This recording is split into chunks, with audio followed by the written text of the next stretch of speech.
Par ailleurs, des moyens roulants et du matériel didactique pour les entités placées sous la tutelle du ministère des Transports et de la Logistique, une dotation qui va améliorer les capacités opérationnelles de ce secteur. C'est ce que nous rapportent ici Henrik Bokoko et Victor Mundonga. On regarde. Jour de bonheur pour les entités sous tutelle qui se voient dotées d'un important équipement en matériel informatique et moyens de locomotion. Des véhicules flambant neufs remis tour à tour par le patron des transports et de la logistique aux directions concernées.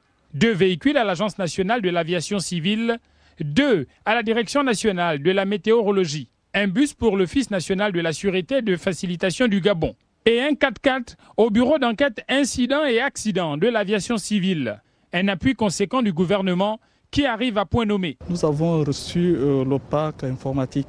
C'est le plus important parce que c'est notre outil de travail. Nous sommes en train de jubiler. Je voudrais remercier ici le ministre en charge des Transports, M. Justin Ndoudangoye, mais aussi le chef du gouvernement, Juliane Koké-Bekele, et bien évidemment le chef de l'État. Nous sommes très contents aujourd'hui, très ravis de cette dotation en termes de véhicules, les 2 véhicules, mais aussi une dotation en équipement informatique, des ordinateurs. Un rêve autrefois, une réalité aujourd'hui, rendu possible grâce à la perspicacité de Justin Ndoudangoye, soutenu en cela par les plus hautes autorités. Des instants mis à profit par le ministre des Transports et de la Logistique pour exhorter les directeurs généraux à veiller au bon usage de ces véhicules, non sans les inciter à œuvrer pour l'atteinte des résultats probants. Le pôle aviation est un pôle majeur dans l'accélération de la transformation du Gabon.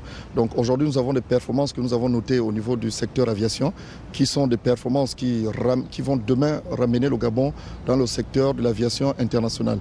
Et il était question pour moi de renforcer les capacités opérationnelles des entités sous tutelle, avec la bénédiction bien sûr du Premier ministre du gouvernement qui a bien voulu nous donner une réponse favorable. Et aujourd'hui, nous matérialisons l'ensemble des engagements pris lors des différentes visites.